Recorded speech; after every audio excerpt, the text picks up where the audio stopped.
have a few updates this morning. We're going to have Mayor Dyer speak first, Chief Mina, Sheriff Demings will speak, and then Danny Banks with FDLE and Ron Harper with the FBI. They'll take a few questions afterward and answer what they can, but then we'll continue to provide updates as the day goes on.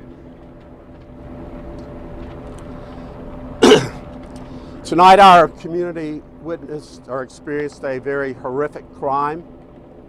Many lives were lost and many more individuals were impacted by witnessing the crime. Many were saved, however, by the heroic efforts of the men and women of OPD, the Orange County Sheriff's Office, Seminole County Sheriff's Office. We have great cooperation from FDLE and the FBI, all our law enforcement agencies, fire departments from Orlando, Seminole County, and Orange County, and all of the hospital personnel that have been working through the night. We are a strong, resilient community. Tonight, we had a crime that will have a lasting effect on our community. We need to stand strong. We need to be supportive of the victims and their families. I'm going to ask Chief Mina to explain what happened. Good morning. So at approximately 02:02 hours this morning, we had an officer working at Pulse nightclub who responded to shots fired. Our officer engaged in a gun battle with that suspect. The suspect at some point went back inside the club where more shots were fired. This did turn into a hostage situation. From there, obviously multiple officers from various agencies responded. SWAT team responded. At approximately 0500 hours this morning, the decision was made to rescue hostages that were in there. Our SWAT officers exchanged gunfire with the suspect. The suspect is dead. He appeared to be carrying a rifle, an assault type rifle, and a handgun, and had some type of device on him. That's what we're doing right now, checking the area for devices. There are multiple people that are dead inside. I don't want to give anyone a number right now, but multiple people are dead inside Pulse nightclub, and at least 42 people have been transported to various hospitals around. So do not have an exact count. Obviously our condolences go out to the friends and family. We're going to continue to work with the FBI and the Florida Department of Law Enforcement and the Orange County Sheriff's Office on this joint investigation. And at this time I'll turn it over to the Sheriff. Thank you, Chief. While this certainly is a tragedy for our community, I will reiterate what Mayor Dyer said, that this community is resilient, and this is a time in which we all should come together. The Orange County Sheriff's Office responded along with the Orlando Police Department to the initial incident. There were deputy sheriffs involved with the Orlando police personnel on the initial entry just after 2 a.m. this morning. In addition to that, members of my hazardous device team responded and have been engaged in helping to secure the scene as well. We have had as many as about 100 of my personnel who have been actively engaged in this incident. I will also reiterate that this is a collaborative effort between our federal, state, and local law enforcement authorities. At this time, the Central Florida Intelligence Exchange Center has been activated. That is our intelligence sharing consortium for this region. We will be working along with the FBI as well as the other law enforcement agencies as this investigation continues. Again, what I would say to our community is that if you are aware of any of the activities that may have led up to this horrific scene, to share that information with your local law enforcement authorities. As we move forward, we will make every effort that we can to ensure that this community remains a safe and secure community. We have that commitment from all of the local law enforcement agencies. We have multiple sheriff's offices and police agencies who have committed to work to that endeavor. And if you see some suspicious type activity, we have shared with this community in the past that our expectation is that you say something about it if there's anything that looks unusual. At this point, this is an incident, as I see it, that we can certainly classify as a domestic terror incident. At this point, I believe the next speaker is going to be the supervisory agent in charge of the regional Florida Department of Law Enforcement Officer Danny Banks. Thank you, Sheriff. I'll reiterate a couple of things that were already said, but importantly, I know one of the most important questions for the state and even nationally is, do we consider this an act of terrorism? Absolutely, we are investigating this from all parties' perspective as an act of terrorism. Anytime that we have potentially dozens of victims in any of our communities, then I think we can qualify that as a terrorist activity. Whether that's a domestic terrorist activity or an international one is certainly something we will get to the bottom of. We're glad to have the partnerships that we've already spoken about, particularly the partnership of the FBI here. One of the important things that obviously we'll get to the bottom of is, did we have any indicators before this event happened today? We will have some more information, I'm sure, forthcoming to all of you about who this individual is. Was he a lone wolf? Does he have any associates? Those are certainly all of the things that will be looked into now as part of our intelligence and investigative activities. You know, the state of Florida is a huge state, certainly for a lot of different reasons. One of them, tourism and our industry and our businesses here, and we have no suggestion that there's any threat to either of those, either today or in the near future. But that certainly is a concern. Right now it's important, the message we want to put out is we have no indication of other types of activities similar to last night's activity, either in the state of Florida or anywhere else in the nation right now. But we are putting every resource, collective resource that we have together to validate that statement and to ensure the safety of the remainder of our citizens, not only through today, but through the next weeks. As the sheriff said, I really want to reiterate the point. Our See Something, Say Something campaign is valid, it works, but we want to encourage people to use that. As you come up with and you're aware of information that is concerning to you, it's concerning to us. If you're aware of information relative to people, either conversations, social media, or actions of people in our community that you believe could threaten the rest of us, please let law enforcement know. Use those tools to let law enforcement be aware of that information so that we can act on it. I'll turn over the rest of the interview now to our Assistant Special Agent in charge for the FBI Orlando office, Ron Hopper. Thank you, Danny. Let me start by saying I offer the condolences to all the friends and family members that are victims to this senseless, tragic act of violence this morning. FBI stands shoulder to shoulder with everyone you see here to address this matter. We are not just looking at this from one perspective. I will tell you that every resource in the FBI will be brought to bear on this investigation. And I would echo what Mr. Banks just said, in that at this particular time, there's no reason to believe, we have no credible or singular information to suggest that there's any further threat to Orlando or the surrounding area or anywhere else as it relates to this particular incident. I would caution everyone to be mindful that the FBI is known for slow, methodical, detailed investigations. We will follow the facts, we will see where they lead us to, and we will take them to the ultimate end. There's nothing we won't do to get to the bottom of this case, and we will be prepared to present any information we can when we can and are able to present it to you. We would look forward to being as completely transparent as possible. I will tell you that we here in the Orlando region, especially with the FBI and the partnerships we share here, we take that see something, say something one step further. If you see something and you say something, we will do something.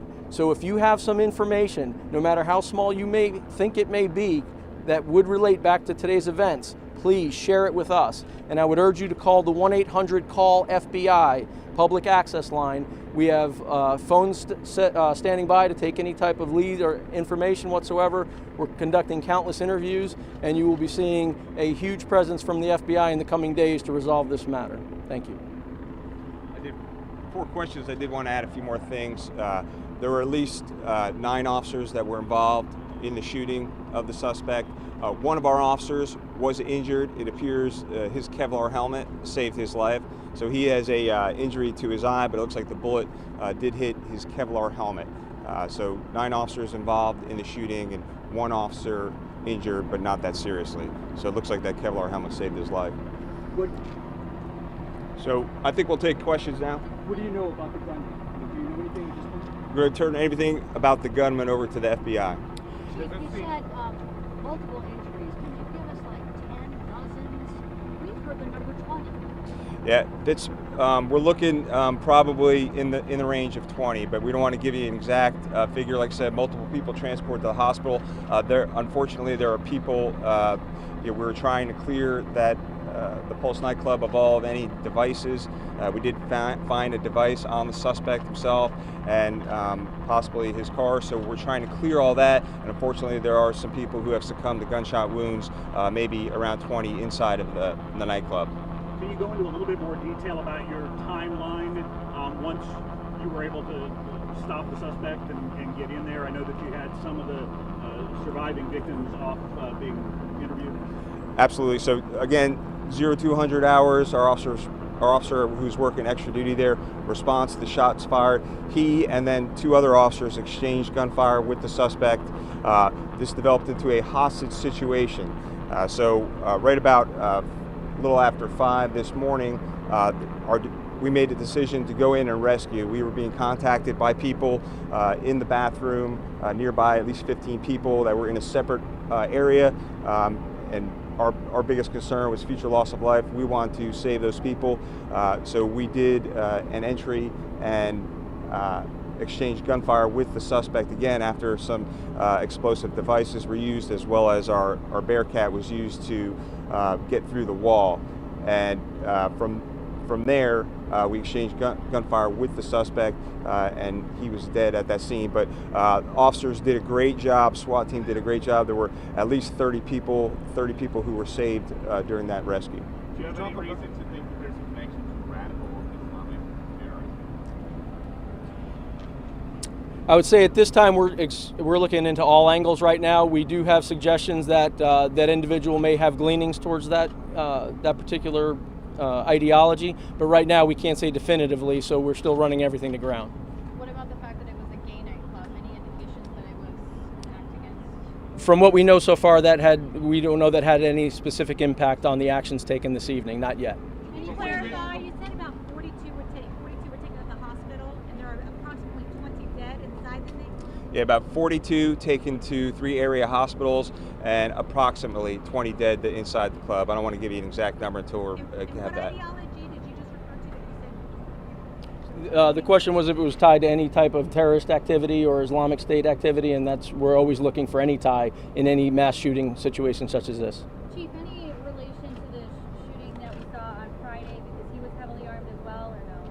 Absolutely not. There's no indication that this was related to the Christina Grimmie case. Tell us about the Bearcat. Sheriff, the shooting shot began inside, or did it start outside and went inside? Right at the entrance, we believe. Yeah, it's all part of the investigation. Did the suspect shoot himself, or was it one of your officers? Our officers shot the suspect. Is there still a bomb threat right now? We're checking the area. There were some devices found, unknown if those are real or not. So the Orange County explosive team is checking for devices right now. Can you characterize the shooter? Can you characterize the shooter? Is this somebody who just came here to randomly shoot at people, or was he organized and well prepared for what he planned to do? It appears he was organized and well prepared. Is he from our area? Description of the shooter.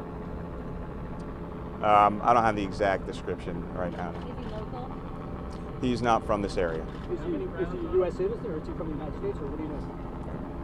Can't comment on whether he's a U.S. citizen or not at this time because we're still trying to positively identify him as the suspect. What makes you think he might have like terrorist leanings, or what you just said? We're looking into all leads right now. We don't leave any stone unturned, so I said there's a possibility. We will look at everything. Was there any shots fired near or Steve's parents who were saying they heard something?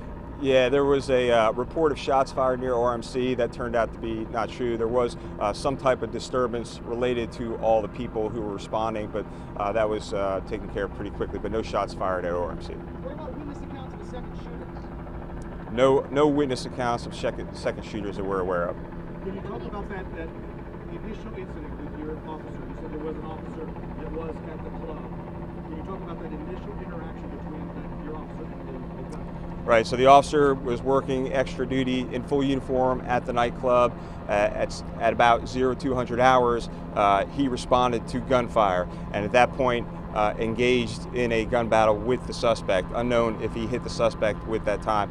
Two other officers were nearby and also engaged the suspect as well. And like I said, we don't know if he was hit during that exchange, but that did turn into a hostage situation. And obviously the SWAT team, multiple agencies responded. Do you have any indication of whether the gunman continued to shoot people inside after he went back in the second time? That's all part of the investigation. How many hostages were there? Unknown at this time. We had indications that were approximately 320 people total in the club when it was open tonight. Like I said, we rescued about 30 people. About 42 people were transported to area hospitals. Can you take us through just one more time how you guys move in that type of situation? Absolutely. So we were getting contacted by multiple people from within inside the club who were alive and in a separate part of the club. So we made the decision to do an explosive entry on the outside of the club to get to those people. We also used the armored vehicle to help defeat that wall, and from there we were able to rescue people, and our SWAT team at that time encountered the suspect somewhere in that area near one of the doorway entrances and shot and killed him. And that was the noise we heard. Yeah, the noises that you heard when you're out here were two distractionary devices. Yeah. Did that burst the door, the wall open? Well, many times SWAT team members use distractionary devices just for that, to distract the suspect to gain that advantage. We'll take 2 more questions. Do you know what the condition is of the 42 that are hospitalized right now? Are they critical? Yeah, all being treated for gunshot wounds. I can't give the exact conditions. What about the device? I know you said that there was a possible bomb threat. Were you at all concerned about shooting someone who possibly had a bomb? Well, our officers, SWAT officers, highly trained for that situation, but we take all that into account. Thank you. Chief, there's a number of agencies here now. What is the very next step for all of these agencies going forward? Well, obviously, we're all going to work together to investigate this from start to finish. The FBI will be the lead investigative agency for this incident. Florida Department of Law Enforcement will assist with the actual officer-involved shooting portion of the case. You've said device several times. Can we say a bomb? Oh, no, we just know that he has something on him that is, we'll say, suspicious device at this time, so we're trying to verify that. Okay, we'll plan for the next update to be at 9:30, but we'll keep you guys updated and plan. And it'll be here? Yes.